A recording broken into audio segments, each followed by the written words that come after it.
Sesaat lagi Anda akan mendengarkan program Renungan Sahabat Seperjalanan bersama Pendeta Wendy Pratama. Selamat mendengarkan.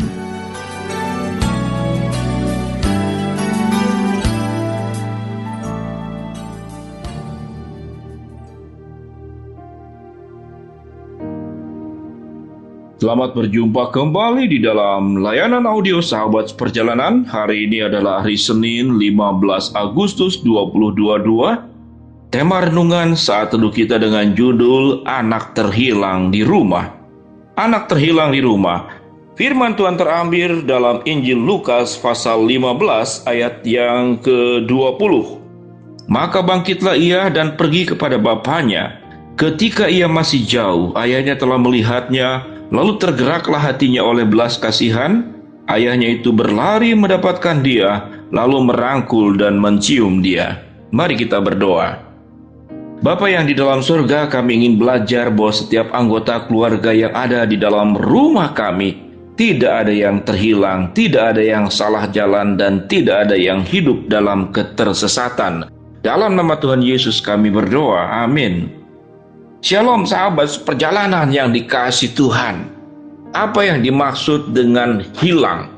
Hilang itu tatkala barang yang kita punya, uang yang kita punya, kendaraan yang kita punya memang tidak terlihat dan sudah diambil oleh orang lain. Itu hilang.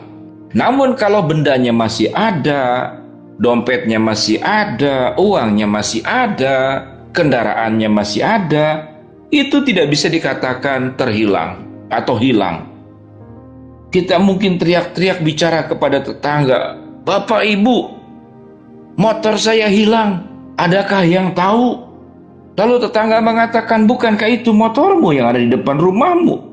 "Oh ya betul, itu motorku, tapi motorku sudah terhilang." Tentu kita tidak akan mengatakan demikian. Kalau itu kemudian kita terus sampaikan cara-cara seperti demikian, jangan-jangan tetangga dan orang-orang sekitar menganggap Anda perlu untuk berobat ke dokter jiwa.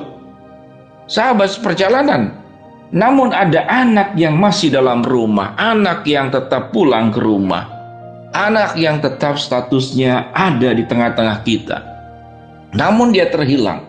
Ada yang seperti demikian. Dia memang pulang ke rumah, makan, sudah terhilang. Apa yang terhilang? Yang terhilang bukan fisiknya, dia tetap ada, bisa kita lihat, bisa kita ajak bicara, bisa kita ajak ngomong. Namun dia sudah terhilang jiwanya, sudah terhilang rohnya, sudah terhilang kehidupannya dari jalan kebenaran yang Tuhan tunjukkan, yang Tuhan titahkan, yang Tuhan mintakan agar setiap anggota keluarga, termasuk anak-anak kita, hidup tetap di jalan Tuhan. Itu yang dimaksud dengan yang terhilang. Sahabat seperjalanan yang dikasihi Tuhan, perjuangan kita sebagai keluarga adalah meyakinkan tidak hanya cukup makan, tidak hanya cukup pakai, tidak hanya cukup pendidikan, namun anak-anak dan anggota keluarga kita tetap berada di dalam jalannya Tuhan. Kisah tentang anak yang hilang yang kita baca tadi dalam Lukas pasal 10 ayat yang ke-20, maka bangkitlah ia dan pergi kepada bapaknya. Ketika ia masih jauh, ayahnya telah melihatnya. Lalu tergeraklah hatinya oleh belas kasihan, ayahnya itu berlari mendapatkan dia, lalu merangkul dan mencium dia. Sewaktu anak kita terhilang, kalau dalam kisah 10 memang itu benar-benar anak terhilang. Hilang fisiknya, hilang juga segala sesuatunya. Tetapi kalau anak kita yang masih ada di dalam rumah, kita masih punya kesempatan membimbing, kita masih punya kesempatan untuk mengarahkan hidupnya. Jangan sampai mereka terhilang. Pertanyaannya, bagaimana supaya anak kita terhilang? Terhilang dia sudah meninggalkan Tuhan, terhilang karena dia masuk dalam pergaulan yang buruk, dia tidak lagi menerapkan kebenaran firman Tuhan dalam hidupnya, hidupnya gaul bebas, mungkin memakai obat, kehidupannya bertingkah laku yang asosial, tidak mengikuti norma-norma masyarakat, melanggar aturan masyarakat, melanggar firman Tuhan, tidak mendengarkan apa yang disampaikan oleh orang tua. Bagaimana sekarang cara untuk mengatasi semuanya itu? Sahabat seperjalanan, ada banyak teori-teori pendidikan. Ada banyak cara-cara agar anak-anak kita itu berjalan dengan baik. Maka cara yang tepat adalah orang-orang yang ada di sekitar anak-anak itu, khususnya kedua orang tua, harus juga hidup di jalan yang benar. Harus juga hidup di jalan yang tepat. Bagaimana mungkin kita mengajarkan anak-anak kita, "Nak, engkau harus hidup di jalan yang benar." Sementara sewaktu kita orang tua menasihati anak, kita sendiri sedang berada di jalan yang salah. Bagaimana anak kemudian meyakini bahwa apa yang kita ajarkan itu sesuatu yang benar? Nah, belajarlah engkau menjadi orang yang sabar dan bijaksana. Sementara orang tua sendiri tidak sabar dan tidak bijaksana. Nah, hendaklah engkau hidup itu pandai-pandai mengatur keuangan. Sementara orang tuanya sendiri juga hidupnya tidak pandai mengelola keuangan. Keterhilangan tidak hanya bersifat jiwa. Keterhilangan juga tidak hanya bersifat tentang hal-hal yang spiritual, tapi bisa kehilangan karakter, kehilangan kebiasaan-kebiasaan baik, kehilangan kepekaan, kehilangan tanggung jawab, kehilangan kesetiaan, kehilangan tentang sebuah kehidupan yang berintegritas. Ada banyak aspek yang kita perlu juangkan, sahabat seperjalanan, dalam rumah tangga kita. Mari kita belajar agar jangan sampai ada anggota keluarga kita yang terhilang. Bagaimana cara supaya tidak terhilang? Maka hidup harus sesuai dengan tuntunan dan perintah Tuhan. Hidup harus sesuai dengan aturan-aturan yang sudah dibuat oleh Tuhan. Dan juga aturan-aturan yang sudah Tuhan tegakkan di dalam banyak aspek, termasuk juga kesehatan. Kesehatan, kalau ingin punya kesehatan yang baik, maka ada aturan-aturan. Jangan memakan sesuatu yang bersifat racun dan merusak kehidupan kita. Demikian juga dalam kehidupan seharian kita. Jangan sampai kita masuk dalam pergaulan itu merusak dan menghancurkan kehidupan kita. Sahabat perjalanan yang dikasihi Tuhan, dari semua rangkaian yang kita lihat dalam kisah tentang anak yang terhilang, bahwa yang paling utama adalah keteladanan. Dan kemudian yang paling utama, kita bisa mengasuh, membimbing anak-anak kita sesuai dengan prinsip-prinsip kebenaran firman Allah.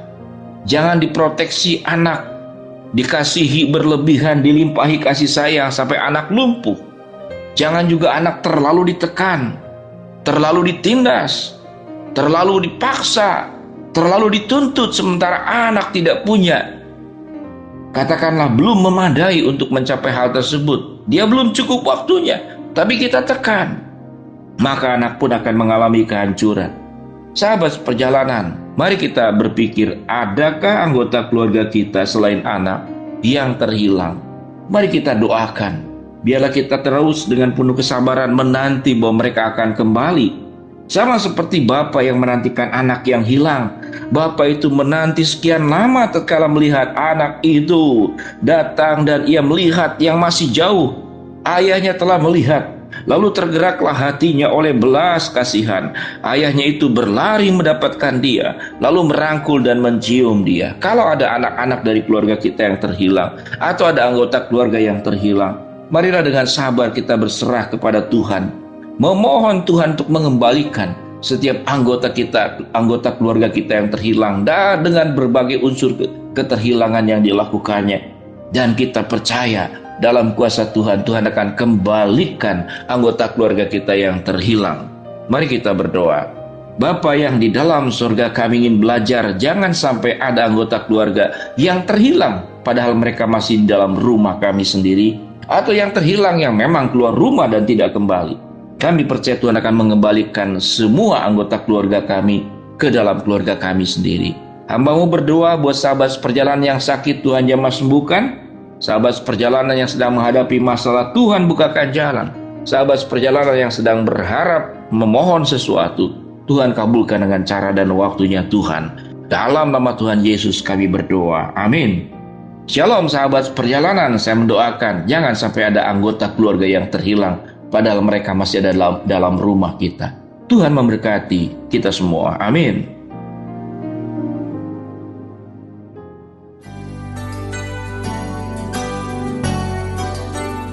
Anda baru saja mendengarkan program Renungan Sahabat Seperjalanan bersama Pendeta Wendy Pratama. Terima kasih atas perhatian Anda. Tuhan Yesus memberkati.